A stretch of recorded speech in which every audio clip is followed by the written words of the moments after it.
Temps d'arrêt, le podcast sur l'art et la science du coaching, animé par Coach Frank, présenté par Très Bon Point. Bienvenue à Temps d'arrêt. C'est peut-être plusieurs personnes qui ont pas tout à fait bien fait leur job. Puis, fait que, oui, il y a une part de responsabilité à prendre, c'est clair. Mais je pense que c'est juste dans la façon dont c'est fait, puis la façon dont c'est accueilli. C'est comme, mettons que je prends responsabilité, est-ce qu'on continue à me pointer du doigt puis à me dire que j'ai mal fait ma job, ou est-ce qu'on tombe en mode solution, puis on trouve on trouve une solution. Ouais, je répète un peu ce que je dis. Mais... Oui, puis dans cet élément-là, pour moi, c'est vraiment la distinction que tu viens de faire. C'est ça qui est important. Ou est-ce que c'est dire comprendre le processus, comprendre les différentes étapes qui ont mené à ça, plutôt d'arriver immédiatement et de dire qui était responsable de ça. OK, hey, regarde, c'était Florence, hey, c'était Frank, hey, c'était Valérie, hey, c'était Thomas qui était responsable de ça.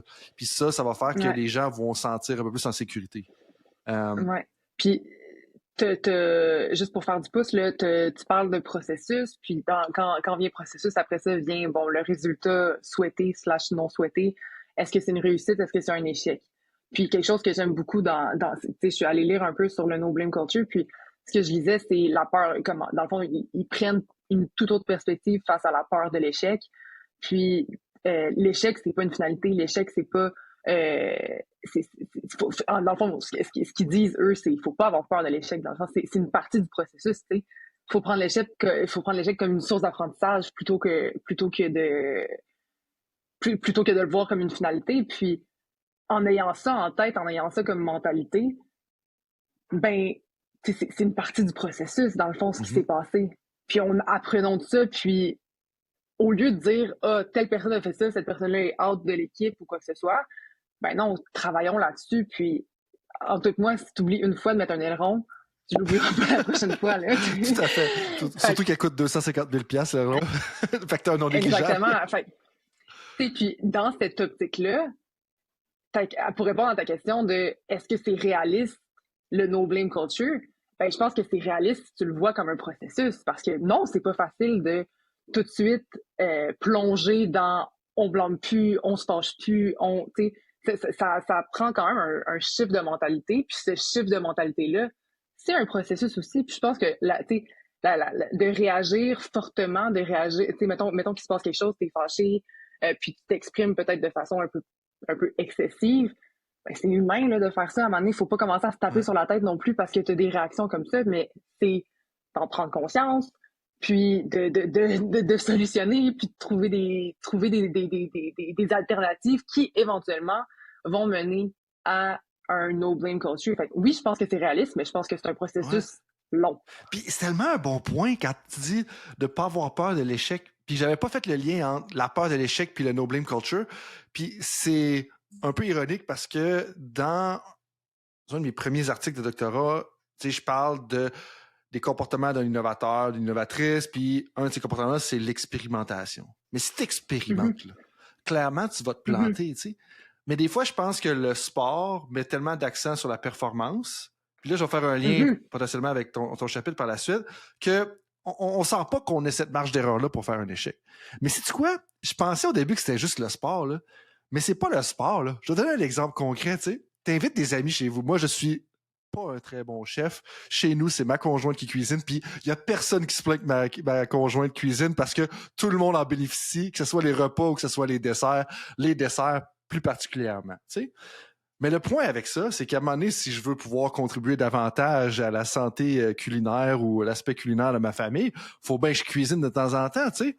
Mais là, t'invites des amis chez vous. T'es-tu prêt à essayer de faire une recette? Un, que ce soit moi qui la fasse. Deux, essayer une nouvelle recette, puis pas ça soit pas bon, tu sais. Puis là, tu te dis, là, ils vont venir, puis là, tes amis, ils vont te juger. Je pense pas que mes amis me jugeraient. J'ai quand même une vraiment bonne gang autour de moi, tu sais. Puis ils feraient comme, ouais, Frank, c'est pas ta meilleure, tu sais. Mais on va revenir pareil, tu sais, tant que tu nous apportes une bonne bouteille de vin la prochaine fois, tu sais. Ils vont t'agacer de même. Puis mon point dans tout ça, au-delà de vous dire que je suis pas un grand cuisinier, c'est aussi de dire, oui, le sport met l'accent là-dessus, mais je suis pas juste que c'est juste le sport. Je pense que on tolère pas beaucoup les erreurs. Les autres, c'est comme, OK, t'essayes une recette, puis t'as manque. Ben, c'est correct. Hey, tu vois une bouteille de vin, là, que t'as jamais goûté, puis tu l'achètes, puis comme, OK, ça t'a coûté 20$, puis elle est pas bonne. Ben, tu vas le savoir. T'en prendras un autre la prochaine fois. Je pense qu'on se permet pas beaucoup l'échec dans 45 000 affaires dans la vie en général. Ah ouais. Ah non, mais moi, l'échec me fascine, là, puis c'est tabou.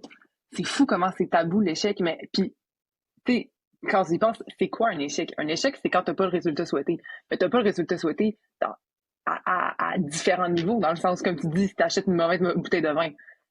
C'est un échec en soi, tu sais, ça correspond à la définition de l'échec, mais après ça c'est pas quelque chose de dramatique ou quoi que ce soit, versus un autre échec, ça pourrait être de se faire renvoyer de son emploi, qui est un échec qui est peut-être un petit peu plus gros, ben, en fait, pas peut-être, qui est beaucoup plus gros, tu sais. Puis, notre réaction face à l'échec va être probablement très similaire, mais à différents degrés, tu sais. C'est dans le sens où le sentiment, la nature du sentiment ou de l'émotion que tu vas vivre suite à l'échec va être de la déception, de la tristesse, à différents degrés. Tu sais, quand tu te fais mettre dehors de ton emploi, évidemment que ta déception est beaucoup plus élevée que quand tu achètes une mauvaise bouteille de vin, mais la nature de la chose est la même. Ouais. Puis, dans le fond, j'ai fait, avec une de mes collègues, on a monté une formation / une conférence sur vivre une expérience saine d'un échec. OK. Ouais, puis, dans le fond, un des trucs, ben, une des... Je dirais peut-être pas théorie, mais on s'est concentré beaucoup sur les mentalités de croissance versus les mentalités fixes. Je sais pas si tu connais, là, c'est Carol Dweck qui a initié là, ces construits-là. Puis moi, ça m'a beaucoup parlé parce que quand tu penses mentalité de croissance, où est-ce que justement l'échec ne définit pas ta personne, l'échec n'est pas une finalité en soi, l'échec est simplement une source d'apprentissage, puis un rebond, tu sais, c'est un événement qui va te permettre de rebondir dans toute adversité. Puis une fois que ça, tu l'internalises, la vie est plus belle, là, tu sais, dans le sens où il y a tellement plus de possibilités versus une mentalité fixe où est-ce que justement l'échec te définit en tant qu'individu. Fait que non, c'est ça, je pense que ça s'applique à toutes les sphères de la vie. La vie est plus belle. Oui, parce que justement, tu as moins l'impression que c'est une question de vie ou de mort au sens figuré, tu sais, par rapport à chacune des décisions que tu vas prendre. Mais aussi, c'est que tu progresses plus rapidement, puis tu découvres un peu plus ta préférence de bouteille de vin, mais aussi ce que tu dois faire pour aller avoir le résultat souhaité, tu sais. Puis j'utilise intentionnellement cet exemple-là parce que, tu sais, on contraste que ça peut être aussi banal que ça, aller jusqu'à, OK, c'est quoi la décision optimale, le comportement optimal que tu dois faire pour gagner une médaille d'or aux Jeux Olympiques de Paris qui s'en viennent bientôt, tu sais. Puis, mais l'affaire, c'est que pour ça, tu dois quand même expérimenter puis voir où est-ce que tu te situes. Mais on vit tellement sur la corde raide, si je me trompe pas. Hein? On a quand même touché quand même plusieurs expressions aujourd'hui. Mais tu vis tellement sur la corde raide qu'en bout de ligne, tu sens pas que tu as la possibilité de le faire, alors que tu as la possibilité de le faire. Tu sais.